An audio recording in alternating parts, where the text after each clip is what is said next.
பேசணும் ரொம்ப அது மாதிரி அந்த சொல்லுவாங்க ஒரு ஒரு பேச்சாளர் ரொம்ப வேகமாக எங்கேயோ போயிட்டு இருந்தாராம், வேகமாக வந்துட்டு இருந்தாராம். வரும்பொழுது ஒரு சிங்கம் வந்து வழி மறிச்சுதான்.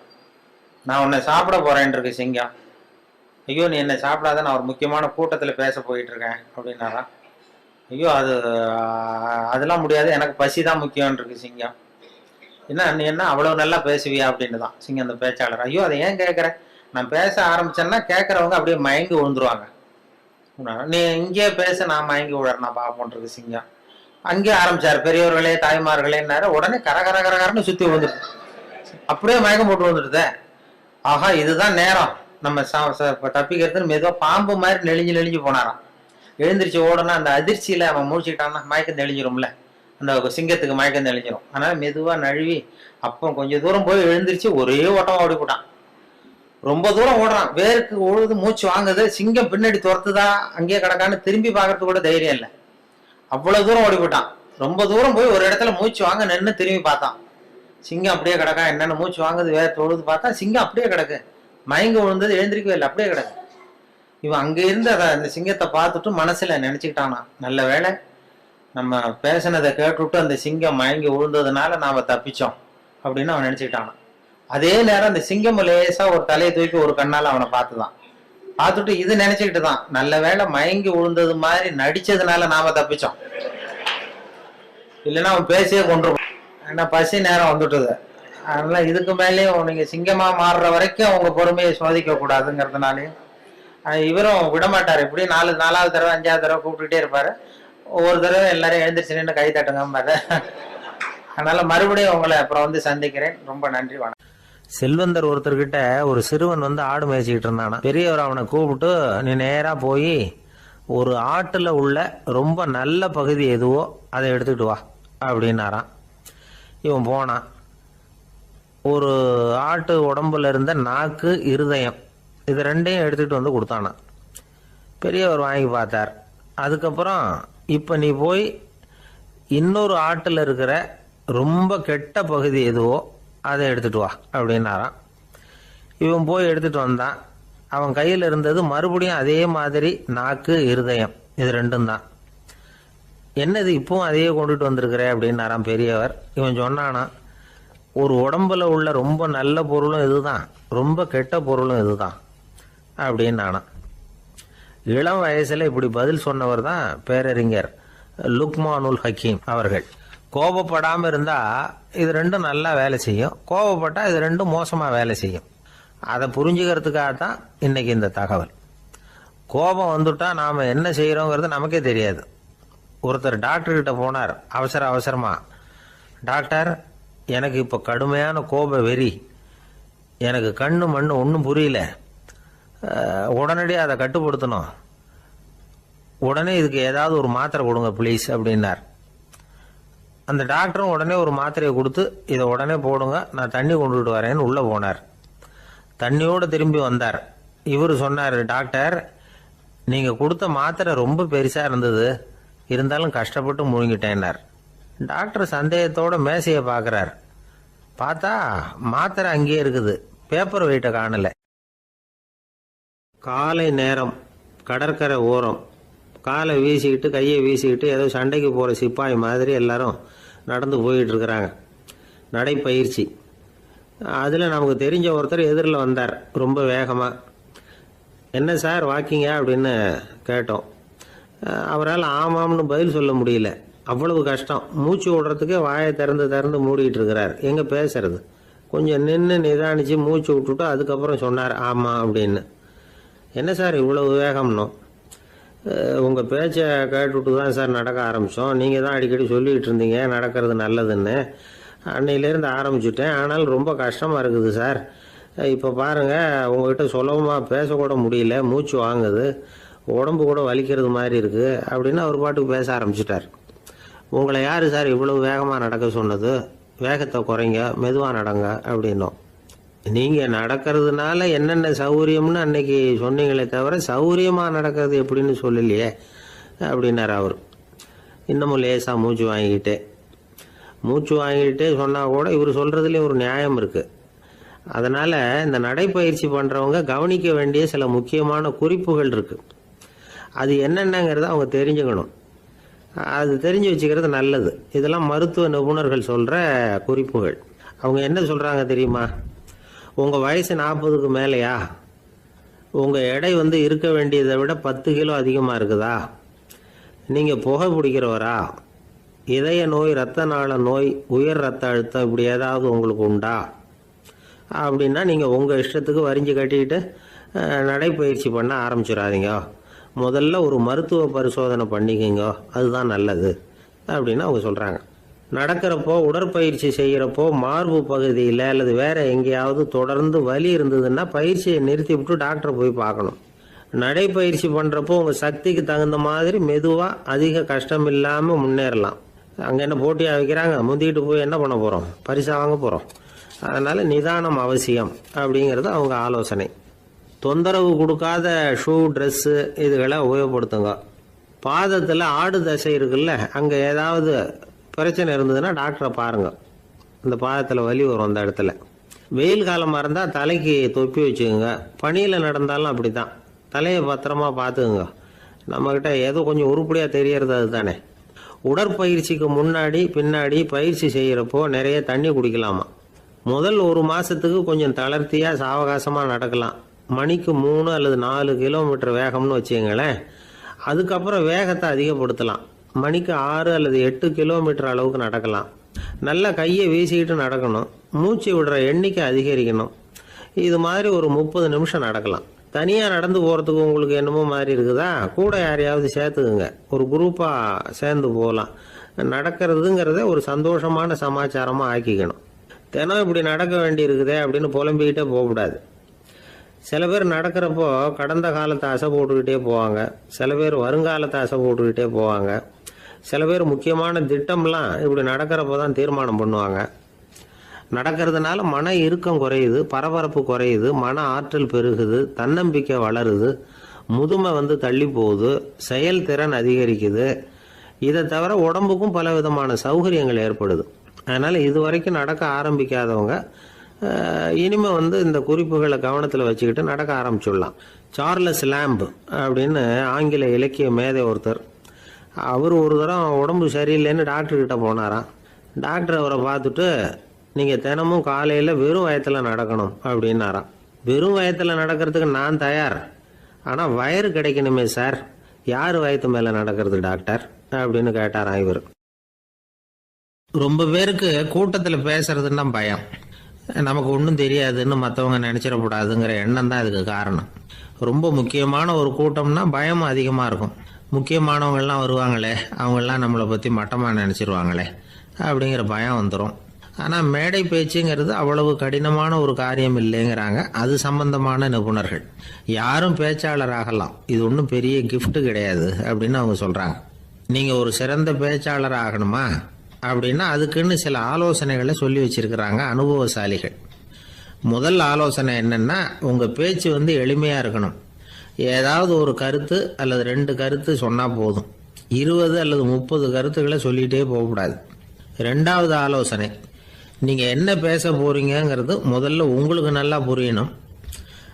அதுக்கப்புறம் தான் அதை அடுத்தவங்களுக்கு புரிய வைக்க முடியும். எப்படி ஆரம்பிக்க போகிறோம், எந்த கருத்தை முக்கியமாக வலியுறுத்த போகிறோம், எப்படி முடிக்க போகிறோம் அப்படிங்கிறத முதல்ல நல்லா சிந்திச்சு மனசில் வச்சுக்கணும். கடைசியாக என்ன சொல்கிறீங்களோ அதுதான் கேட்குறவங்க மனசில் நிற்கும். 3வது ஆலோசனை என்னென்னா, உங்கள் பேச்சு சுருக்கமாக இருக்கணும். ஒரு 15 நிமிஷம் பேசுறது ரொம்ப பொருத்தம். மணிக்கணக்கில் பேசிக்கிட்டு இருக்கிறது நல்லதில்லை. 4வது ஆலோசனை, நீங்கள் பேசுறது உண்மையாக இருக்கணும். உங்களுக்கு உண்மையான அனுபவங்கள் இருக்கும், அதை சொல்லலாம். உங்களுடைய உண்மையான அனுபவங்களை மற்றவங்களோட பகிர்ந்துக்கணும், அதுதான் முக்கியம். 5வது ஆலோசனை, ஆரம்பத்தில் கொஞ்ச நேரம் உங்களை பற்றியும் எதிரில் உள்ளவங்களை பற்றியும் சம்பந்தப்படுத்தி ஏதாவது பேசி ஒரு நெருக்கத்தை ஏற்படுத்திக்கணும். ஒவ்வொருத்தரும் இப்போ இவர் பேச போகிறது நம்ம சம்மந்தப்பட்டது அப்படின்னு நினைக்க ஆரம்பிச்சிருவாங்கல்ல, அதுக்கப்புறம் அவங்க கேட்க தயாராகிட்டாங்கன்னு அர்த்தம். எதிரில் உட்காந்துருக்கிற கூட்டத்திலிருந்து 3 பேரை தேர்ந்தெடுங்க. அதாவது வலது பக்கம் ஒருத்தர், நடுவில் ஒருத்தர், இடது பக்கம் ஒருத்தர்.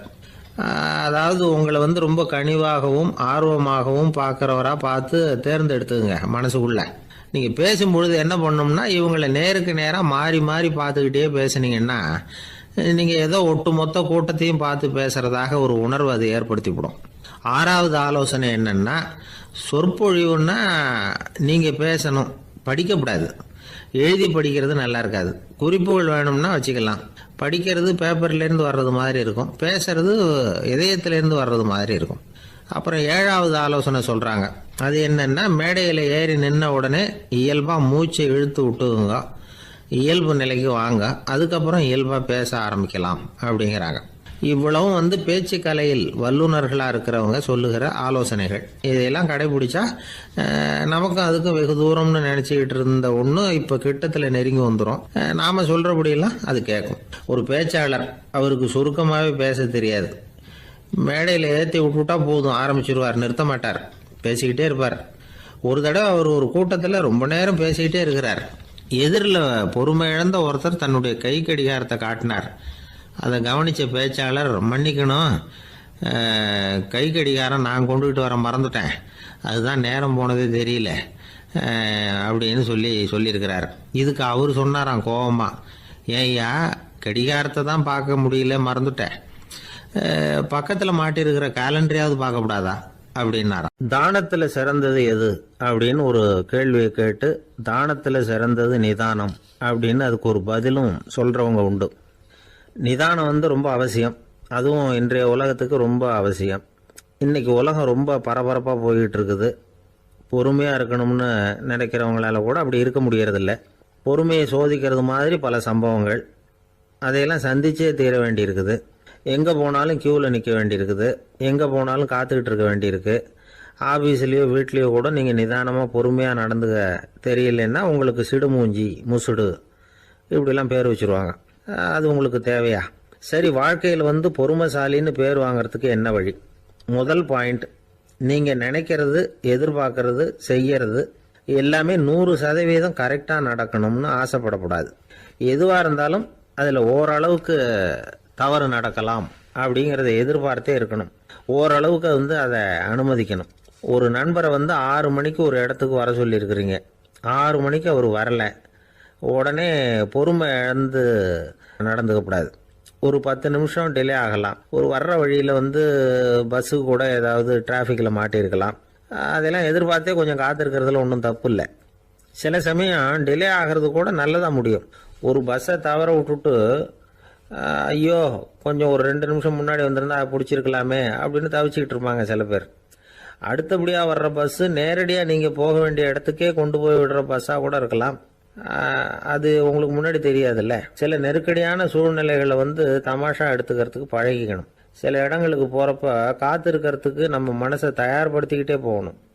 ஒரு ரயிலுக்கோ பஸ்ஸுக்கோ அல்லது விமானத்துக்கோ கப்பல் பிரயாணத்துக்கோ போகிறப்போ அங்கே போய் நீங்கள் மணிக்கணக்கில் கூட காத்துக்கிட்டு தான் இருக்கணும். புறப்படுற நேரம் கூட மாறலாம். நீங்கள் போய் சேர்ந்ததும் அது உடனே புறப்படணும்னு கட்டாயமாக என்ன? அது மாதிரி சமயத்தில் படிக்கிறதுக்குன்னு சில சுவாரஸ்யமான புத்தகங்களையும் கையில் எடுத்துக்கலாம்.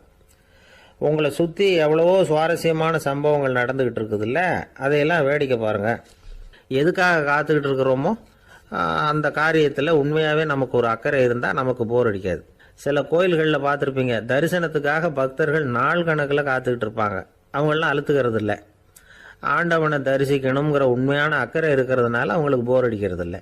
ஆனால் சில சினிமா தியேட்டரில் கூட பார்க்கலாமே, சினிமா கியூ கூட அப்படி தான். சாயந்தரம் 6 மணி ஆட்டத்துக்கு காலம்பரம் 6 மணிக்கே போய் கூட காத்துக்கிட்டு இருப்பாங்க. அவங்களுக்கெல்லாம் போர் அடிக்காது, படம் பார்க்குற ஆர்வம். இன்னொரு முக்கியமான விஷயத்தை நாம் பழக்கப்படுத்திக்கணும். லிவ் ஃபார் தி மூமெண்ட் அப்படிங்கிறாங்க நிபுணர்கள். ரொம்ப பேர் எப்படின்னா, அடுத்தபடியாக நடக்க போகிற விஷயத்திலேயே கவனமாக இருப்பாங்க. அந்த நினைப்புலேயே இந்த நிமிஷத்தை பொறுமை இல்லாமல் கழிப்பாங்க. ஒருத்தர் இருக்கார், அவர் எப்படின்னா ஆஃபீஸ் முடியறதுக்குள்ளேயே, சார் 5 மணிக்கெல்லாம் ரெடியாக இருங்க, நாம் அந்த ஹோட்டலில் போய் டிஃபன் சாப்பிட்ணும் அப்படின்னு 4 மணிலேருந்து சொல்லிகிட்டு இருப்பார். 4:55 பரபரப்பாக ஓடி வருவார். 2 பேரும் புறப்படுவோம், ஹோட்டலுக்கு போவோம், சாப்பிட்டுக்கிட்டு இருப்போம். அப்படி சாப்பிட்டுட்டு இருக்கிறப்ப, சார் சாப்பிட்டு முடித்ததும் நேராக ஒரு ஜவுளி கடைக்கு போகிறோம் அப்படிம்பார். பரபரக்க சாப்பிட்டு முடிப்பார், புறப்படுவார். ஜவுளி கடையில் அவசரமாக சீக்கிரம் பில் போடுங்க சார், சினிமாவுக்கு நேரம் ஆகிடும்பார். சினிமா தியேட்டரில் உட்காந்து அடுத்தபடியாக எங்கே டின்னர் சாப்பிட்றதுன்னு யோசனை பண்ணிகிட்டு இருப்பார். ராத்திரி படுக்கையில் விழுந்ததுக்கு அப்புறமும் நாளைக்கு காலையில் எழுந்திரிச்சதும் அதை பண்ணணும் இதை பண்ணணும்னு திட்டம் போட்டுக்கிட்டே இருப்பார். அதாவது எப்பவும் அடுத்த நிமிஷம், அடுத்த நாள், அடுத்த வாரம், அடுத்த வருஷம், இதுதான் அவங்க சிந்தனை. இந்த நிமிஷம் என்ஜாய்மெண்ட்டை அவங்க இழந்துடுறாங்களாம். அதனால தான் வாழ்நாள் பூரா பொறுமையின்மை, அவஸ்தை, அல்லல். அதனால் நாம் எல்லாரும் வாழ்க்கையில் நிதானமாக இருக்கிறதுக்கு கற்றுக்கணுமா. அதுக்காக இந்த நிதானத்துக்கு வேறு விதமான அர்த்தம் பண்ணிக்கக்கூடாது. ஒருத்தர் அப்படித்தான் ஒரு தடவை அவருடைய குதிரை காணாமல் போயிட்டு தான். அதுக்காக அவர் கவலைப்படலை, நிம்மதியாக இருந்தார், சந்தோஷமாக இருந்தார். என்ன சார் இது, உங்கள் குதிரை திருட்டு போயிட்டுதுங்கிறீங்க, நீங்கள் கவலைப்படாமல் இருக்கிறீங்களே அப்படின்னு கேட்டாங்களாம். அதுக்கு அவர் சொல்லியிருக்கார், நல்ல வேளை சார், கட்டியிருந்த குதிரை காணாமல் போயிருக்குது. நான் அது மேலே உட்காந்துருக்கிற சமயம் அது காணாமல் போயிருந்ததுன்னா, திருட்டு போயிருந்ததுன்னா நானும் சேர்ந்துல காணாமல் போயிருப்பேன் அப்படின்னாராம். எவ்வளவு நிதானமான ஆள் பாருங்க. ஒரு ஊரில் ஒரு சித்தர் இருந்தார், சூஃபி சித்தர். அவர் ஞானம் பெற்ற ஒரு சித்தர். ஒரு நாள் அந்த நாட்டு மன்னன் அவரை பார்க்கறதுக்காக வந்தான். என்ன வேணும் உனக்குன்னு கேட்டார். நான் கடவுளை பார்க்கணும், அதுக்கு நீங்கள் தான் உதவி பண்ணணும் அப்படின்னா அவன். சித்தர் கொஞ்சம் யோசனை பண்ணார். சரி, போயிட்டு நாளைக்கு வாடினார். அதே மாதிரி மன்னன் போயிட்டு அடுத்த நாள் வந்தான். இங்கே நீ என்னோட ஒரு வாரம் தங்கியிருக்க வேண்டியிருக்கும்னார். சரின்னா ஒரு பிச்சை பாத்திரத்தை தூக்கி கையில் கொடுத்தார். அவனுக்கு ஒன்றும் புரியல, இருந்தாலும் வாங்கிட்டான். வாங்கிட்டு இதை என்ன செய்யணும் அப்படின்னு கேட்டான். இதை ஒன்றும் செய்ய வேணாம், இதை எடுத்துக்கிட்டு பக்கத்தில் உள்ள கிராமங்களுக்கு போ, வீடு வீடாக பிச்சை எடுத்துக்கிட்டு வா. அப்படி வந்த பிறகுதான் உனக்கு சாப்பாடும் ஓய்வும் கிடைக்கும். ஒரு வாரம் இப்படி செய், அதுக்கப்புறம் 8வது நாள் நாம் கடவுளை பற்றி யோசிக்கலாம் அப்படின்னார். இப்படி ஒரு சொன்னதை கேட்டதும் அந்த அரசனுக்கு அதிர்ச்சி ஆயிட்டுது. ஒரு மாதிரி ஆயிட்டான். தன்னுடைய சொந்த நாட்டில் சொந்த குடிமக்கள்கிட்ட போய் பிச்சை எடுக்கிறதா அப்படின்னு யோசனை பண்ணி பார்த்தான். அதுக்கப்புறம் மெதுவா அவன் அந்த சித்தரை பார்த்தான். ஐயா, சொந்த நாட்டிலேயே பிச்சை எடுக்கிறதுன்னா எனக்கு ஒரு மாதிரியா இருக்கு, வெக்கமா இருக்கு. நான் வேணும்னா வெளி தேசத்தில் எங்கேயாவது போய் பிச்சை எடுக்கவா அப்படின்னு கேட்டான். இதுக்கு அந்த சித்தர் ஒரு சம்மதிக்கலை. இதை பாரு, உன்னால பிச்சை எடுக்க முடியலன்னா பேசாம திரும்பி அரண்மனைக்கே போயிடு, அதுக்கப்புறம் கடவுளை பற்றியெல்லாம் பேசுறதுக்கு என்னை தேடிட்டு வரக்கூடாது அப்படின்னு விட்டார். மன்னன் தயங்கினான், இருந்தாலும் மனசை சரி பண்ணிட்டு சம்மதிச்சான். சரிங்க, ஒரு வாரம் இங்கே தங்குறேன், நீங்கள் சொல்கிறது மாதிரி பக்கத்து கிராமங்களுக்கு போகிறேன், வீடு வீடாக பிச்சை எடுக்கிறேன், வர்றேன் அப்படின்னா. ஒரு வாரம் தெரு தெருவாக பிச்சை பாத்திரத்தோடு அலைஞ்சான். சொந்த ஊரில் சொந்த குடிமக்கள்கிட்ட பிச்சை எடுத்தான். 7 நாள் முடிஞ்சது. 8வது நாள் அந்த சித்தர் மன்னனை கூப்பிட்டார். இப்படி வாழ்னார், வந்தான். இனிமே நீ கடவுளை பற்றி என்கிட்ட கேட்கலாம்னார். இனிமே கேட்கறதுக்கு ஒன்றுமே இல்லை சுவாமின்னா இவன். ஒரு வார காலம் பிச்சை எடுத்த பிறகுதான் கடவுளை காண முடியும் அப்படின்னு நான் கனவு கூட காணவில்லைன்னா. அப்படின்னா நீ பிச்சை எடுத்த காலத்தில் அப்படி என்னதான் நடந்தது அப்படின்னு கேட்டார் அவரு. சுவாமி, ஒரு வார காலம் பிச்சை எடுத்ததில் என்னுடைய ஆணவம் அழிஞ்சுட்டுது. அது இப்போ இருக்கிற இடமே தெரியல. இப்போ அதை காணவே காணோம். பிச்சைக்காரனாக இருந்தப்போ பெற்றதை மன்னனாக இருக்கும்போது பெற முடியாதுங்கிறத புரிஞ்சுக்கிட்டேன் அப்படின்னா மன்னன். அடக்கம் பிறந்தவுடன் தெய்வீக கதவுகள் திறந்து கொள்ளுகின்றன அப்படிங்கிறார் ஓஷோ. நம்மால் ஒருத்தன் ஆணவம் அழியணுங்கிறதுக்காக ஒரு திருவோட்டை எடுத்துக்கிட்டு தெரு தெருவா பிச்சை எடுக்க ஆரம்பிச்சான். என்ன, தெய்வீக கதவுகள் திறந்துதா அப்படின்னு கேட்டார் ஒருத்தர். தெய்வீக கதவு திறக்கிறதுக்கு முன்னாடியே எங்க வீட்டு கதவு சாத்திக்கிட்டுதுன்னா. என்னடா சொல்றேன்னார். இனிமே வீட்டுக்குள்ளேயே வர வேணாம், இதையே தொழிலா வச்சுக்கோ அப்படின்னு எங்க வீட்டில் சொல்லிவிட்டாங்க சார் அப்படின்னா. ஒரு ஊர்ல ஒரு மன்னர் இருந்தார். ஒரு நாள் அவருடைய அரசவைக்கு ஒரு ஓவியன் வந்தான். அவன் சீனா தேசத்திலிருந்து வந்தவன், தாவோ சிந்தனையாளன். அவன் அங்க வந்து மன்னர் முன்னாடி நிக்கிறான். யாரும் செய்ய முடியாத ஒரு காரியத்தை என்னால செய்ய முடியும்னா. இவன் இப்படி சொன்னதை கேட்டதும் ஏற்கனவே அங்க இருந்த அரசவை ஓவியன் ஒருத்தனுக்கு கோபம் வந்துட்டுது. இதோ பாரு, இப்படிலாம் பேசக்கூடாது, நான் வேணும்னா உன்னுடைய சவாலை ஏத்துக்கிறேன் அப்படின்னா. நாம 2 பேரும் ஓவியம் தீட்டுவோம், அதை பார்த்துட்டு நம்ம 2 பேர்ல யாரு சிறந்த ஓவியன் அப்படிங்கிறத மன்னரே தீர்மானம் செய்யட்டும், என்ன சொல்ற அப்படின்னு கேட்டான் அவன். அவனும் சரின்னு ஒத்துக்கிட்டான். போட்டி ஆரம்பமாச்சு. அரசர் அவங்களுக்கு 2 சுவர்களை ஒதுக்கி கொடுத்தார். 6 மாச காலம் அவகாசம் கொடுத்தார். 2 ஓவியர்களும் அவங்கவங்க வேலையை ஆரம்பிச்சாங்க. இரவு பகலா வேலை செய்ய ஆரம்பிச்சுட்டாங்க. 6 மாசம் முடிஞ்சது. அரசர் வந்து பார்த்தார். முதல்ல தன்னுடைய அரசவை ஓவியர் தீட்டி இருந்த ஓவியத்தை பார்த்தார். ரொம்ப பிரமாதமா இருந்தது, பாராட்டினார். இதோ பாரு, உன்னுடைய ஓவியம் அற்புதமா இருக்கு, உயிரோட்டம் உள்ளதா இருக்குது, கலையின் உச்சமே இதுதான், இதை விட சிறந்த ஒரு ஓவியத்தை வேற யாராலையும் படைக்க முடியாது அப்படின்னார். அதுக்கப்புறம் அந்த சீன ஓவியன் கிட்ட போனார். எங்க உன்னுடைய ஓவியம்னு கேட்டார். திரைச்சீலையை விலக்கி விட்டு பாருங்கன்னா மன்னர் வந்து அந்த திரைச்சீலையை விளக்குனார். உள்ள வந்து ஓவியம் இருக்க வேண்டிய இடம் கண்ணாடி மாதிரி தெரிஞ்சுது. அவன் அந்த 6 மாச காலமா அந்த சுவரை வந்து தேய்ச்சி தேய்ச்சி கண்ணாடி மாதிரி ஆக்கி வச்சிருக்கிறான். அதுக்கு நேரா எதிர் சுவரில் அரசவை ஓவியம் தீட்டின ஓவியம் இருக்கு.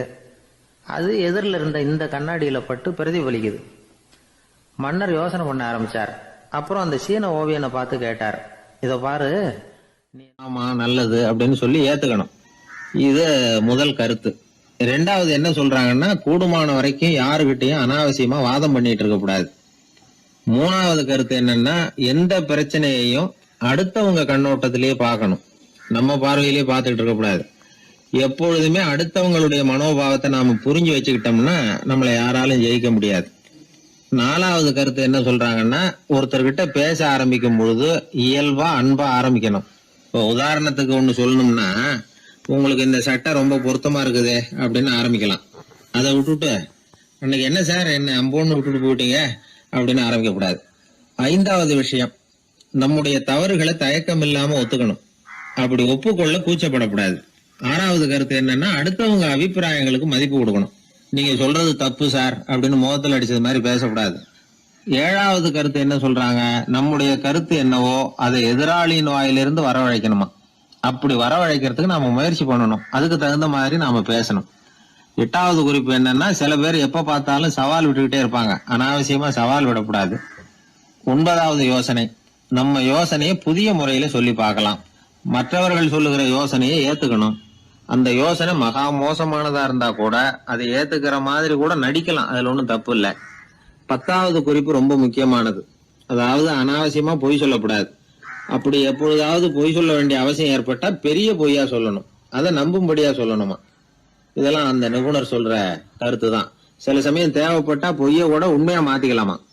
அது எப்படி பொய்ய உண்மையா மாத்துறது அப்படின்னா, இப்ப எனக்கு கார் ஓட்ட தெரியும்னு நண்பர்கள் கிட்ட ஒரு பொய்ய சொல்லிவிட்டீங்கன்னு வைங்களேன். நண்பர்கள் நிஜமாவே ஒரு காரை கொடுத்து ஓட்டுன்னு சொல்றதுக்கு முன்னாடி ஏதாவது ஒரு டிரைவிங் ஸ்கூல்ல சேர்ந்து கார் ஓட்ட கத்துக்கலாமே. அதுக்கு பிறகு அது படிப்படியா எவ்வளவோ மாற்றங்கள் இருந்தாலும் ஆரம்பத்துல டாக்டர் ரெனேல் எனக்கு உருவாக்கின அடிப்படை மாடலை யாரும் மாற்றி அமைக்கலைங்கிறது தான் முக்கியமான விஷயம். நமக்கு தெரிஞ்ச ஒரு ஆஸ்பத்திரி, அதில் ஒரு நோயாளி, காலை நேரத்தில் நர்ஸு அந்த பக்கமாக போயிட்டு இருந்தாங்க. அதை பார்த்துட்டு ஒரு நர்ஸுன்னு கத்துறாரு. நர்ஸு அவசரமாக ஓடி வந்து என்ன விஷயம்னு கேட்டாங்க. சிஸ்டர் இங்கே பாருங்கள், உங்கள் டாக்டரை என் நெஞ்சில் ஒரு காதை வச்சு கேட்டுக்கிட்டு இருக்கிறார் அப்படின்னார் நோயாளி. சிஸ்டர் பதட்டப்படாமல், அதனால் என்ன, இந்த டாக்டர் பழமையான விஷயங்களில் ரொம்ப நம்பிக்கை உள்ளவர், அதனால் ஸ்டெதாஸ்கோப்பை உபயோகப்படுத்தாமல் காதை வச்சு கேட்குறார், அது ஒன்றும் தப்பு இல்லை அப்படின்னாங்களாம். ஐயோ அதுக்காக இல்லை சிஸ்டர், இவர் என் நெஞ்சு மேலே தலையை வச்சது நேற்று ராத்திரி 9 மணி, இப்போ விடிஞ்சு போச்சு, இன்னமும் தலையை எடுக்கவே இல்லை, அதுக்காக தான் சந்தேகப்பட்டு உங்களை கூப்பிடுறேன் அப்படின்னாராம். இந்த உலகத்தில் எத்தனை வகையான மனிதர்கள் இருக்கிறாங்க, ஒவ்வொரு மனிதனுமே ஒவ்வொரு வகை அப்படிங்கிறாங்க விஞ்ஞானிகள். மனிதர்களை 3 வகையா பிரிக்கலாம் அப்படின்னு சொல்றாங்க மெய்ஞானிகள். இவங்களை பற்றிலாம் ஏற்கனவே நாம் பேசியிருக்கிறோம். இப்போ டாக்டர் எட்வர்டு பேட்ச் அப்படிங்கிற நிபுணர் என்ன சொல்றாரு தெரியுமா, மனிதர்களை 7 வகையா பிரிக்கலாம்ங்கிறார். மனிதர்களின் மனநிலை அடிப்படையில் அவங்களை 7 விதமாக வகைப்படுத்துறார் அவர். சரி, அது என்ன 7 வகை? முதல் வகை என்னன்னா, பயந்த குணம் உள்ளவங்க. சார் ரொம்ப பயந்த சுபாவம், வீட்டில் கூட வாயே திறக்க மாட்டார், சாப்பிட போகிறப்ப மட்டும்தான் கொஞ்சம் வாயை திறப்பார், அப்புறம் மூடிக்குவார் அப்படின்னு சில பேரை பற்றி நாம் பேசிக்கிறது உண்டு. இவங்கெல்லாம் இந்த வகை, அதாவது பயந்த குணம் உள்ளவர்கள் அப்படிங்கிற முதல் வகை. சரி, 2வது வகை என்னன்னா, சஞ்சலப்படுகிறவர்கள், எதுக்கு எடுத்தாலும் கலக்கம் குழப்பம், இப்படியே காலம் தள்ளிட்டு இருப்பாங்க. பல பேர் பார்த்துருப்பீங்க. அவங்கெல்லாம் இந்த வகை. மூணாவது வகை என்னன்னா, யதார்த்த உலகை மறந்து கற்பனை உலகத்திலேயே மிதக்கிறவங்க. இளைஞர்கள், கவிஞர்கள், இப்படி பல பேர் இருக்கிறாங்க. எப்போ பார்த்தாலும் கற்பனை உலகத்திலேயே மிதந்துக்கிட்டு இருப்பாங்க. கிட்டத்தில் போய் என்னங்க ஒரு மாதிரியா இருக்கிறீங்க அப்படின்னு கேட்டு பாருங்க, அவங்களெல்லாம் ஏதோ ஒரு அற்ப புழுவை பார்க்கறது மாதிரி அவங்கள பார்ப்பாங்க. அதுவும் அந்த வானத்து நிலாவை பாருங்கள், அது என்னை வா வான்னு கூப்பிடுது, எனக்கு சீக்கிரத்தில் ஒரு நாள் சிறகுகள் முளைக்கும், சிறகடித்து வானத்தில் பறந்து போ. டெல்லிக்குன்னு நாங்கள் போயிட்டு வரோம் சார், ரொம்ப தேங்க்ஸ், நீங்கள் அப்படியே இருங்க சார், சௌக்கியமாக இருங்கன்னு சொல்லிட்டு, ஏன் சார் கொஞ்சம் இருந்து சாப்பிட்டு போங்களேன்றாங்க. அதெல்லாம் வேணாம் சார், நீங்கள் மறுபடியும் ஏதாவது பேச்சு வரும், மறுபடியும் பந்தயம் கட்டுவீங்க. நாங்கள் போயிட்டு வரோம், நாங்கள் பார்த்துக்குறோம் சார், நீங்கள் போயிட்டு வாங்கன்னு ரொம்ப மரியாதையாக அவனை விட்டுட்டு போயிட்டாங்க. 2 பேரும் போய் டெல்லியில் இந்தியாவுக்கே தலைமை அதிகாரி அவர்கிட்ட போய் சொல்லிட்டான், சார் அவன் தமிழ்நாட்டுக்கு போனோம், தமிழ்நாட்டில் போய் அவன் எப்படி பணம் சேர்த்தானா பந்தயம் கட்டியே பணம் சேர்த்தேன்னு சாதிக்கிறான் சார். அது மட்டும் இல்லை, எங்ககிட்ட ஒரு 200 ரூபாய் பிடிங்கிட்டு விட்டான் சார். ஆனால் அவருக்கு கோவம் வந்துட்டு தான், எத்தனை பேரா இருக்கீங்க இந்த இந்தியாவெல்லாம், நீங்கள்லாம் ஒரு பெரிய அதிகாரியா, ஜூனியர் ஆஃபீஸர்ஸ் எத்தனை பேர் இருக்கீங்க இந்தியா பூரா விசாரிக்கிறதுக்கு? நம்ம ஆஃபீஸ்லன்னா 30 பேர் இருக்கோம் சார். ஆனால் 30 பேரையும் இங்கே கூப்பிட உங்களுக்கு ட்ரைனிங் கொடுக்கணும், உங்களுக்கு அனுபவம் பத்தாது. நான் இந்தியாவுக்கே தலைமை அதிகாரி, அனுபவம் ஜாஸ்தி. உன்ன மாதிரி இருக்கிற 30 பேர் இங்கே கூப்பிட்டு ஹாலில் உட்கார வை, ஜூனியர் ஆஃபீஸர்ஸ். நான் வந்து ட்ரைனிங் கொடுக்கணும், உங்களுக்கு பயிற்சி பத்தாது. ஒரு ஆள் போய் தமிழ்நாட்டில் அந்த ஆளை கூப்பிட்டுவாங்க, இங்கே அவனையே கூப்பிட்டுவாங்க, இந்த கோடீஸ்வரனை. வர்ற வரைக்கும் அவன்கிட்ட பேச்சு கொடுக்காதீங்க, இப்போ ஏதாவது வர்ற வழியிலே பந்தயம் கட்டுவான், ஏதாவது சைகையிலேயே கூப்பிட்டு வந்துருங்கன்னு ஒருத்தர் அனுப்பிச்சார். ஒருத்தன் வந்து மெதுவாக ரொம்ப சாமர்த்தியமாக அவன்கிட்ட எது கேட்டாலும், இல்லை சார் எல்லாம் அங்கே போய் பேசிக்கலாம் வாங்க. எதுக்கு சார் கூப்பிட்டு போறீங்கன்னா, அதெல்லாம் அங்கே போய் பேசிக்கலாம் சார், நீங்கள் ஒன்றும் வாங்கன்னு மெதுவாக பேச்சு கொடுக்காம கொண்டு போய் டெல்லியில் இது மாதிரி மேடையில் நிறுத்தி அந்த பெரிய இந்தியாவுக்கே தலைமை அதிகாரி உட்காந்துருக்கார். இவன் நிற்கிறான், இந்த 30 பேர் ஜூனியர் ஆஃபீஸர்ஸ் உட்காந்துருக்காங்க, அவங்களுக்கு ட்ரைனிங் கொடுக்குறாரு அவர்.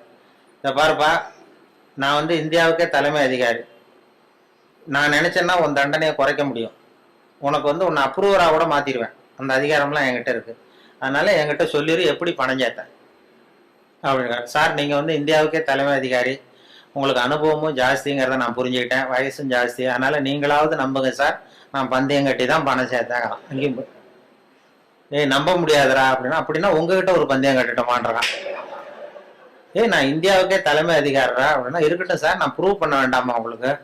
வேண்டாம் சார், அது எங்கள் அதிகாரியை தான் ஏமாத்தி விட்டியடா எங்கள் 2 பேரை அப்படின்னா. அப்போ அவர் சொன்னானா இவன், அது இல்லை சார், உங்கள் அதிகாரிகள் ஏமாந்தது என் உடம்பை பற்றின ரகசியம், நான் வந்து பளிங்கு கண்ணு வச்சிருந்தேங்கிறது அவருக்கு தெரியாது, ஏமாந்து போனார். நான் பல் செட்டு கட்டியிருந்தேங்கிறது தெரியாது, அதனால இவர் ஏமாந்து போனார்.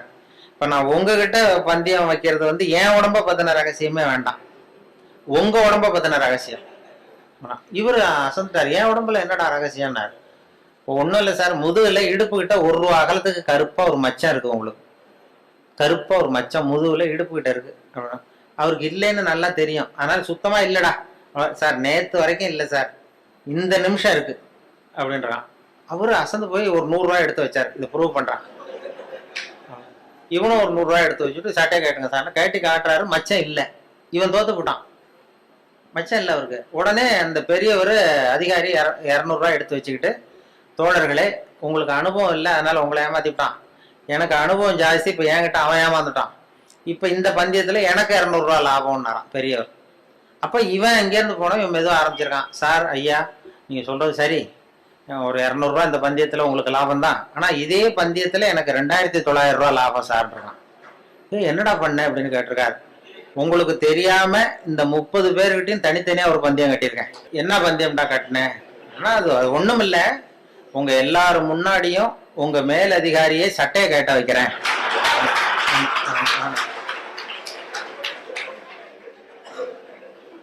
அதனால சரியா போச்சு சார், 2900 ரூபா கொடுங்க சார் வாங்கிட்டான். அவர் அசந்து போய் சாரை கொண்டு போய் பக்கத்து ரூம்ல யாராவது விட்டுட்டு வாங்க, அவர்கிட்ட இனிமே யாரும் பேசாதீங்க சார், மரியாதையை அவரை நடத்துங்கன்னு சொல்லி கொண்டு உட்கார வச்சுட்டு, அதுக்கப்புறம் பார்த்து தோழர்களே உங்களுக்கு நான் சொல்ல விரும்புறது என்னன்னா, இனிமே யாரும் தமிழ்நாட்டு பக்கம் விசாரிக்க போகாதீங்க, நீங்க போனா மத்திய பிரதேசம் உத்தரப்பிரதேசம் அப்படி எங்கேயாவது போங்க, தமிழ்நாட்டுக்கு போவீங்க அப்படின்ட்டாராம். அப்புறம் இதை சொன்னேன், இதை வந்து பத்திரிகையில வந்து செய்தியை வச்சுக்கிட்டே இப்படி ஒரு கதையை உண்டு பண்ணி, இது இராணுவத்தில் வேற மாதிரியான ஒரு ஜோக் அது, அதை கொஞ்சம் மாதிரியா மாற்றி ஒரு கதையை உண்டு பண்ணி இதை ரேடியோவில் சொல்லிட்டேன். சொன்னதும் என்னாச்சு, அந்த ஒரு மந்திரிகிட்ட இருந்து ஒரு பிஏ வந்தார். அப்ப இருந்த மந்திரி அவரு பிஏ என்ன பண்ணுவாருன்னா, அந்த மந்திரி வந்து எப்போதும் இந்த இன்னொரு தகவல் கேட்டுட்டு உடனே அவர் பிஏ அனுப்புவார் என்கிட்ட. அனுப்பி இன்னைக்கு இந்த 20ஆம் தேதி ஒன்று சொன்னாரு, அதனுடைய காப்பி ஒன்று வாங்கிட்டு வா, இந்த மேடையில பேசுறதுக்கு எனக்கு வேணும் அப்படின்னு கேட்டு வழக்கமா வாங்கிக்கிறது வழக்கம். இந்த மாசத்துல தேதியை குறிச்சு அனுப்புவார். இந்த 8ஆம் தேதி ஒலிபரப்பானது, 10ஆம் தேதி, 12ஆம் தேதி, இதெல்லாம் வந்து ஸ்கிரிப்ட் வாங்கிட்டு வா, மேடை பேச்சுக்கு எனக்கு வேணும்னு கேட்பாரு. உடனே நாங்களும் அவர் அந்த பிஏ வந்தாருன்னா உடனே ஒரு செராக்ஸ் காப்பி எடுத்து அனுப்பிச்சிருவோம். இந்த கதையை சொன்னப்போ வந்துட்டார், இதை உடனே வாங்கிட்டு வான்னு. அன்னைக்கு ஆள் வந்தது. உடனே நான் ஒரு காப்பி எடுத்து கொடுத்துட்டு அப்புறம் நாங்க மனசுல நினைச்சுக்கிட்டோம், பாருங்க அவரே வந்து இதை வாங்கிட்டு போறாரு, சொல்லப்பட்டதே அவரை பத்தி தாங்கிறது அப்படின்னு சொல்லி அதை வேடிக்கை வச்சோம். இந்த விஷயத்த நீங்க வானொலியில ஒளிபரப்புறதுக்கு பெரிய சொல்லவே கூடாது. ஒரு தனி மனிதரையோ யாரையும் கேவலப்படுத்தக்கூடாது, கிண்டல் பண்ணக்கூடாது. அது வானொலியில சொல்றதுக்கு அனுமதியும் கிடையாது. எங்களுக்கு மெமோ கொடுத்துருவாரு அதிகாரி, அப்படி ஏதாவது தப்பா ஒருத்தரை கேலி பண்ணோம்னா. ஆனா இதை வந்து ஒண்ணுமே பண்ண முடியல அவரால்.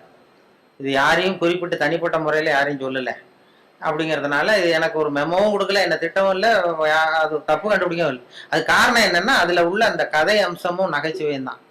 அந்த வேடிக்கையும் அந்த கதையும் சேர்ந்துட்டுதுன்னா ஒரு இடத்துல சொல்லக்கூடாத விஷயத்த கூட சொல்ல முடியுதுன்னு பாருங்களேன். அதான் அனுபவம், அது நகைச்சுவைக்கு உள்ள மரியாதை. அப்படி நிறைய இதை சொல்லியிருக்கிறோம். சொல்லி அந்த எல்லா சப்ஜெக்டுக்கும் ஒவ்வொரு கதையை உண்டு பண்றது. கோவப்படம், சினம் தவிர்த்தல் அப்படின்னு ஒண்ணு. அப்புறம் இது சகிப்புத்தன்மை, இப்படி எல்லாத்துக்கும் ஒரு கதையை உண்டு பண்ணி சொல்றது வழக்கம். சினம் தவிர்த்தல்னா அந்த இவங்க வேதாத்திரி மகரிஷி, அவங்க அதுல சினம் தவிர்த்தல்னு ஒரு பயிற்சியை கொடுப்பாங்க. அது மாதிரி என்ன, இப்போ நான் இப்போ வேதாத்திரி மகரிஷியினுடைய 95வது பிறந்த நாள் கூப்பிட்டுருந்தாங்க. அந்த ஆழியாருக்கு போயிட்டு வந்தேன் போன ஒரு 10-15 நாள் முன்னாடி. அப்போ எனக்கு ஒரு 15 வருஷத்துக்கு 10 வருஷத்துக்கு முன்னாடியே ஒருத்தர் சென்னையில் ஒருத்தர் கூப்பிட்டார், சார் சினம் தவிர்த்தல்னு பயிற்சி நடத்துகிறோம், வாழ்க வளமுடன் அந்த வேதாத்திரி மகரிஷி, நீ வந்து கோவப்படாமல் இருக்கிறது எப்படின்னு பேசணும்னு என்னை கூப்பிட்டார். நான் சொன்னேன், நான் வந்து பயிற்சிக்கு வேணா வரேன், பேசுறதுக்கு வேண்டாம், எனக்கு பயிற்சி கொடுங்கன்னு. இல்லை சார் பயிற்சிலாம் நாங்கள் கொடுக்குறோம், நீ வந்து பேசிட்டு போ அப்படின்னாங்க.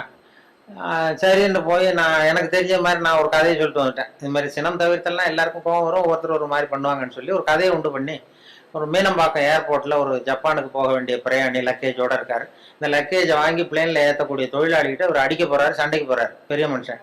அவன் பதிலுக்கு முகம் சுளிக்கவே இல்லை, சிரிச்சுக்கிட்டே சரி சார் சரி சாருங்கிறான். இவர் அடிக்க போகிறாரு, திட்டுறாரு, கண்ணாமண்ணு பயிறாரு, கோவப்படுறாரு. அவனுக்கு கோவமே வரல. இவர் லக்கேஜை வாங்கி பிளேனில் தொழிலாளி இவர் பாட்டு திட்டினாரு, சிரிச்சுக்கிட்டே சரி சரி சரின்னா கடைசியில் லக்கேஜ் வாங்கிட்டு போயிட்டான். அப்புறம் பிளேன் வந்தது, அப்புறம் பிளேன் ஏறி இவரும் போயிட்டார். இதை பார்த்துக்கிட்டே ஒரு பேராசிரியர் உட்காந்துருக்காரு, சினம் தவிர்த்தல் பேராசிரியர். உடனே ஓடி போய் அந்த தொழிலாளியை கூப்பிட்டு வந்தார். இதை பாருப்பா, நாங்கள்லாம் சினம் தவிர்த்தல்னு பயிற்சி முகாம்லாம் நடத்துகிறோம், கோவப்படப்படாதுன்னு. உனக்கு கோவமே வரலையே, நீ வந்து எங்களுக்கு வகுப்பு நடத்தலாம் போல இருக்க. அந்த பெரிய மனுஷன் அவ்வளவு திட்டுனா, நீ வந்து பதிலுக்கு உன் முகம் சுளிக்கவே இல்லை, சிரிச்சுக்கிட்டே இருந்தே, அது எப்படி உனக்கு கோவமே வரலையான்னார். இப்போ அவன் சொன்னான், அப்படி இல்லை சார், மனுஷன்னு பிறந்தா கோவம் வரத்தான் செய்யும், அது அவங்கவுங்க பாணியில் அவங்கவுங்க டீல் பண்ணுவாங்க, அவ்வளவுதான். உனக்கு கோவம் வந்ததா அவர் திட்டும் பொழுது அப்படின்னா, வந்தது சார், எனக்கு கோவம் வந்தது, முகத்தில் தெரியலையே அப்படின்னா, அது தெரியாது சார் அப்படின்றான். இப்போ எப்படி அதை சமாளிச்சா, எப்படி டீல் பண்ணேன்னு கேட்டிருக்காரு. அது வேற ஒன்றும் இல்லை சார், அந்த பிரயாணி அவர் வந்து ஜப்பான் போயிட்டு இருக்காரு, அவர் லக்கேஜ் எல்லாம் அமெரிக்கா போயிட்டு இருக்கு.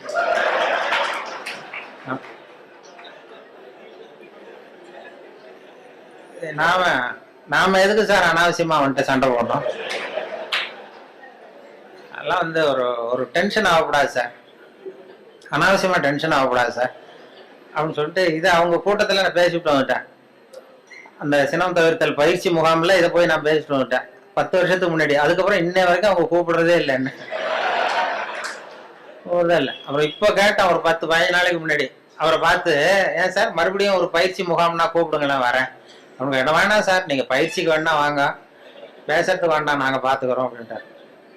ஏன்னா அவங்க ஒரு முறையாக அதை சொல்லி கொடுக்குறாங்க, கோவப்பட மனசை எப்படி கட்டுப்படுத்துறது, மனசை எப்படி பயிற்சி பண்ணுறதுன்னு சொல்லி கொடுத்துட்டு இருக்கிறாங்க. அதில் போய் இப்படி குழப்பிட்டு நாங்கள் சொல்லி கொடுக்குறதையும் மறந்துடுவாங்க சார், வேண்டாட்டான், அப்படி ஆகிடும். சினம் தவிர்த்தல்ங்கிறது ஒரு பெரிய பயிற்சி முகாமாக நடத்தி இது பண்ணிட்டு இருக்கிறாங்க. அது மாதிரி தான் சகிப்புத்தன்மையை பற்றியும் சொல்கிறது, இதெல்லாம் ரேடியோவில் அப்பப்போ சின்ன சின்ன கதையை சொல்கிறது தான். இது அவர் ஏன்னா அவர் செயலாளருங்கிறதுனால அவர்கிட்ட எப்போதும் கேட்டுக்கிறது, எவ்வளோ நேரம் சார் பேசணும்னு முதல் தடவை வந்தப்போ கேட்டேன்.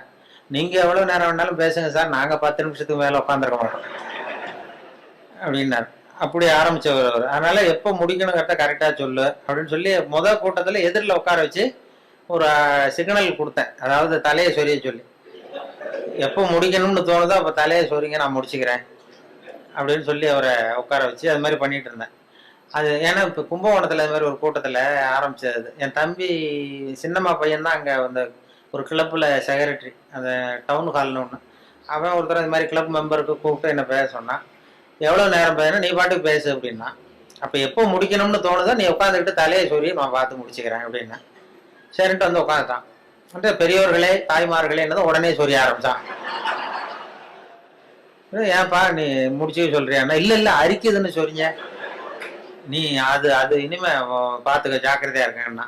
அப்புறம் ஒரு மணி நேரம் தலையை அரிச்சா கூட பல்ல கடிச்சிட்டே உட்காந்துட்டான் அந்த அது மாதிரி அவர்கிட்ட சொன்னது. அது பேச்சுங்கிறது அது மாதிரி சொல்லுவாங்க. ஏன்னா பேச்சாளர்கள் வந்து அவங்களுக்கு வந்து இந்த நேரம் ஆரம்பிக்கிறப்ப சிரமப்படும், அவர் முடிக்கிறது தெரியாது, எங்க முடிக்கிறது என்னன்னு ஒன்றும் புரியாது, அவங்க பாட்டு போயிட்டே இருப்பாங்க.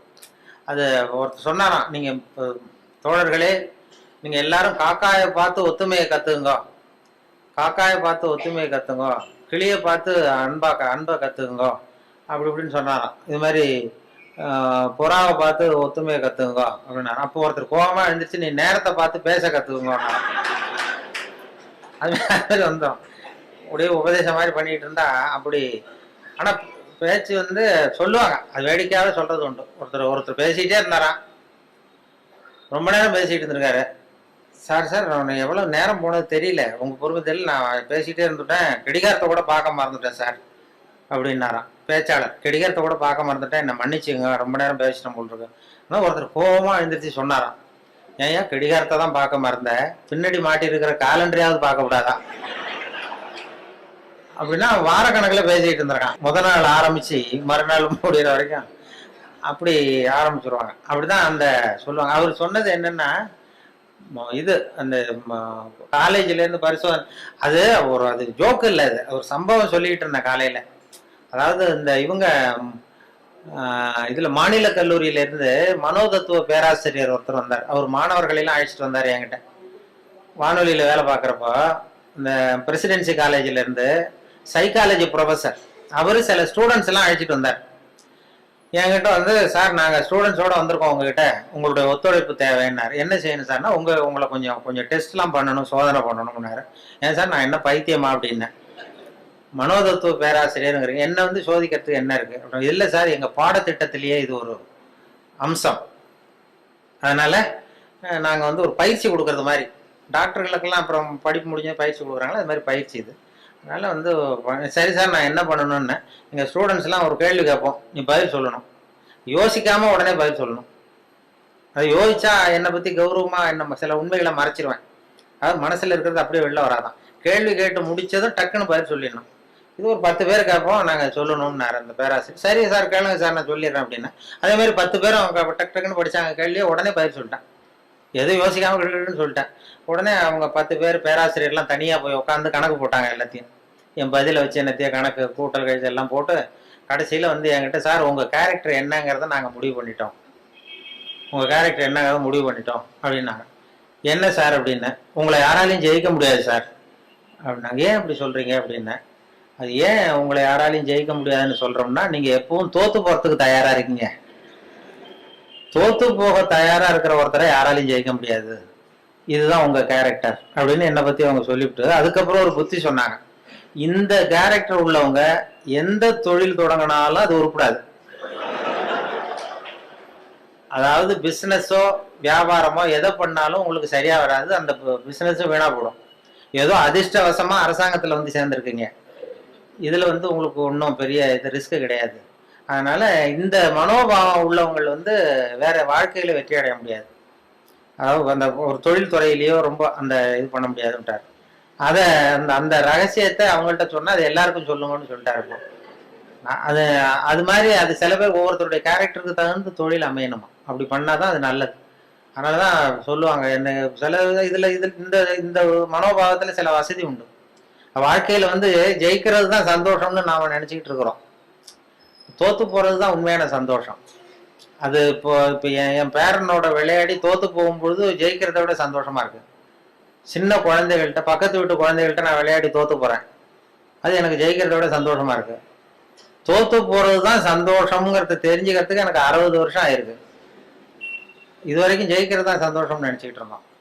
அது இல்லை, அது வாழ்க்கைங்கிற பந்தயத்துல தோற்று போக கற்றுக்கொள்ளுங்கம்மா. வாழ்க்கைங்கிற பந்தயத்துல, ஓட்ட பந்தயத்துல நீங்க ஜெயிக்கிறதுக்கு கத்துங்க. அதாவது ஒரு ஓட்ட பந்தயம் நடந்துகிட்டு இருந்தான், ஒரு 10 பேர் ஓடிக்கிட்டு இருந்தான். முதல்ல ஒருத்தன் ஓடுறான், அவன் தான் ஜெயிக்க போறான். அந்த வின்னிங் பாயிண்ட் ஜெயிக்கிற கட்டத்துல பின்னாடி வந்தவன் தடுமாறி கீழே விழுந்துட்டான் பந்தயத்துல. உடனே முன்னாடி ஓடிக்கிட்டு இருந்தவன் டக்குன்னு நின்று அந்த விழுந்தவனை தூக்கிட்டு ஓரமா போயிட்டான். விழுந்தவனை தூக்கி அவனை தொடச்சி அவனை ஆசுவாசப்படுத்தி கொண்டு போட்டான். 3வதா வந்தவன் முதல்ல வந்துட்டான். ஜெயிச்சதும் கூப்பிட்டு பரிசு கொடுத்தாங்களாம். இதுல போட்டி முடிஞ்சதும் அந்த 3வதா ஃபர்ஸ்ட் வந்தவனுக்கு பரிசு கொடுத்துட்டாங்க. அப்புறம் இந்த முன்னாடி வந்து இவனை தூக்கிட்டு போனான்ல, அவனை கூப்பிட்டு அவனுக்கு ஒரு பரிசு கொடுத்தாங்களாம். கொடுத்துட்டு அவர் சொன்னாராம், அந்த பரிசு கொடுத்தவர், அவன் ஓட்ட பந்தயத்துல அவன் ஜெயிச்சுட்டான், ஆனா வாழ்க்கைங்கிற பந்தயத்துல நீ தான் ஜெயிச்சிருக்கிற, இதுதான் உண்மையான வெற்றி. நீ தோத்து போறதுதான் உண்மையான வெற்றி. உன்னுடைய தோல்வி தான் வெற்றிக்கு காரணம். உன்னுடைய தோல்வியை பாராட்டுகிறோம் அப்படின்னு சொல்லி பாராட்டினாங்களாம். அப்படி அந்த தோல்வி கூட நமக்கு மகிழ்ச்சி, அந்த நுணுக்கமா அது தத்துவார்த்தமா புரிஞ்சுக்க வேண்டிய விஷயம். அந்த விட்டு கொடுத்துக்கிறது நல்ல பெரிய மனப்பான்மை நல்லதுதான்னு போதனை பண்ணுவான். ஒரு ஓட்டப்பந்தயத்துல பின்னாடி வர்றவனுக்கு விட்டு கொடுத்துருவோமா, நீ போடா முன்னாடி, விட்டு கொடுக்கறது தான் நல்லதுன்னு சொல்றாங்க, நீ முன்னாடி போனா மெதுவா வரேன்னு சொல்ல மாட்டோம். அது ஓட்டப்பந்தயம்ங்கிறது வேற, வாழ்க்கைங்கிற பந்தயம் வேற. வாழ்க்கை பந்தயத்துல தோற்று போக கற்றுக்கொள்ளுங்கள் அப்படிங்கிறது ஒரு பெரிய. அதே மாதிரி சகிப்புத்தன்மை இதெல்லாம் சொல்லுவாங்க. சகிப்புத்தன்மைங்கிறது இன்டர்நேஷனல் இயர் ஆஃப் டாலரன்ஸ் அப்படின்னு கொண்டாடினாங்க. சர்வதேச சகிப்புத்தன்மை ஆண்டு 1995. அப்ப ரேடியோவில் இது மாதிரி சகிப்புத்தன்மையை பத்தி நீ ஒரு இது சொல்லுன்னு சொன்னாங்க. எங்க டைரக்டர் அப்பப்போ சொல்லுவாரு, அப்பப்போ ஒரு ஆர்டர் போடுவார், இன்னைக்கு இதை பத்தி சொல்லு, இன்னைக்கு அதை பத்தி சொல்லணும். அந்த கருத்தை வாங்கிட்டு கதையை வழக்கம் போல கதை ஒன்று பண்றது தான். அது ஒரு டாக்டர் உட்காந்துருக்கிறாரு இந்த ரூம்ல டாக்டர் உட்காந்துருக்காரு. வெளியில பெஞ்சு போட்டிருக்கு வரிசையா, அதுல 40 பேர் வந்து உட்காந்துருக்கான். 40 பேரும் டாக்டரை பார்க்கறதுக்கு. 40 பேர் சட்டையும் கட்டி பக்கத்துல வச்சிருக்கான். 40 பேர் வாயிலும் 40 தெர்மாமீட்டர் இருக்கு. இது எதுக்கு வந்தான்னு தெரியல. எல்லாரும் தெர்மாமீட்டரோட வரிசையா உட்காந்துருக்காங்க. அப்போ ஒருத்தன் செவுத்துல ஆணி அடிக்கிறதுக்கு காலண்டர் மாட்டுற ஆணி அடிச்சுனா விரல் நசுங்கி போச்சு அதே தெருவில். சரி நம்ம தெரு டாக்டர் தானேன்னு ஓடி வந்து நர்ஸை மாட்டேன், நர்ஸு இது சிஸ்டர் இதில் ஏதாவது மருந்து போடுங்கன்றான். இதெல்லாம் மருந்து நீ 41வது ஆளா உட்காருன்னு இருக்கு. இல்லையே நான் விரல் தானேன்னு இருக்கான். அதெல்லாம் கேட்காத உட்காருன்னு உட்காந்தான். சட்டை கேட்டுன்னு இருக்கு, மறுபடியும் விரலை காட்டிடுறான். அதெல்லாம் நீ எங்கே அடிபடுவான்னு சட்டை கேட்டுன்னு எல்லாரையும் பருனதும் எல்லாம் கட்டி வச்சுறான். இவனும் கட்டி வச்சுட்டான். வச்சுட்டு வாயை திறந்ததும் தெர்மாமீட்டர் வச்சுட்டு ஓடி போச்சு. இவன் வாயில தெர்மாமீட்டர் வச்சுக்கிட்டு யோசிக்கிறான், எதுக்கு தெர்மாமீட்டர் வச்சு பாக்குறாங்க, நாங்க விரல் தானே நசிக்கிட்டு வந்தோம் அப்படின்னு பார்த்தா அவன் விரல் நசிக்கிருக்கான்னு எட்டி பாக்குறான். அவனுக்குலாம் நல்லா இருக்கு. சரி எதுக்குடா வந்தேன்னு கேட்கணும்னா வாயை திறக்க முடியல. அவனும் ஏதோ சைகையிலேயே பதில் சொல்றான், வாயில மூடிக்கிட்டு அப்படி இப்படின்னு ஏதோ சொல்றான், புரியல. 40 பேர் 40 கதையோட உட்காந்துருக்கான். ஆனா 40 பேர் வாயிலும் தெர்மாமீட்டர், கண்ணு செவந்து இருக்குது, வாய் உப்பி இருக்கு, பதில் சொல்ல முடியல, பேச முடியல, சகிச்சுக்கிட்டு உட்காந்துருக்காங்க. ஒரு 15 நிமிஷம் கழிச்சு நர்ஸ் ஓடி வந்து டெம்பரேச்சர் அவங்க பேர் எல்லாம் குறிச்சுக்கிட்டு டாக்டர் ரூமுக்கு ஓடி போச்சு. இப்படி போனதுக்கு அப்புறம் இவன் ஆரம்பிச்சான், இந்த 41வது ஆள் விரல் நசிக்கிட்டு தானே, உலகம் ரொம்ப கெட்டு போச்சியா, எதுக்கு தெர்மாமீட்டர் வச்சு பாக்குறேன்னு தெரியல அவங்களுக்கு, எல்லாத்துக்கும் தெர்மாமீட்டர் வைக்கிறாங்க, சட்டையை கேட்ட சொல்றாங்க, இதை நான் சும்மா விட போறது இல்லை, உண்டு இல்லைன்னு பார்க்க போறேன்னு சொல்றான். அப்ப இந்த 40வது ஆள் அவனுக்கு அட்வைஸ் பண்றான், அந்த பாருப்பா இது மாதிரிலாம் சத்தம் போடாத, இதெல்லாம் வந்தா இது சர்வதேச சகிப்புத்தன்மை ஆண்டு, இது மாதிரி இடத்துலதான் நாம சகிப்புத்தன்மையை கத்துக்கணும், இது மாதிரிலாம் அனாவசியமா அப்படிலாம் சத்தம் போடாது, கொஞ்ச நேரம் மரியாதையா வாழை சுட்டிட்டு மரியாதையா உட்கார் அப்படின்றான் இந்த 40வது ஆள் அவன்கிட்ட. அப்படி சொன்னதும் அவனுக்கு இன்னும் கோவம் வந்துட்டுது. 41வது ஆள் விரல, நீ எனக்கு இவ்வளவு புத்தி சொல்றியடா, நீ எதுக்கு வந்த அப்படின்னு இருக்கான். நான் தபால் கொடுக்க வந்தவன், தினப்படி வருவேன், சட்டையை கேட்ட சொல்லுவாங்க, நான் கேட்டு வைப்பேன், தெர்மாமீட்டர் வச்சு பார்ப்பாங்க, அதுக்கப்புறம் எடுத்துட்டு போனதும் மறுபடியும் சட்டையை மாட்டிக்கிட்டு நான் பாட்டு தபால் கொடுத்துட்டு போயிடுவேன். இதுல என்ன கெட்டு போயிட்டோம், எல்லாரும் சகிப்புத்தன்மையை வந்து வளர்த்துங்கப்பா எல்லாரும் அப்படின்னு சொல்லிட்டு போனாங்களாம். அது மாதிரி இது மாதிரி சந்தர்ப்பத்தை எல்லாம் நீங்க அதை வளர்த்துக்கலாம், சகிப்புத்தன்மை வளர்த்துக்கிறது, சிரிக்க கத்துக்கிறது அப்படின்ட்டு. அதனால இன்னும் நேரமும் ரொம்ப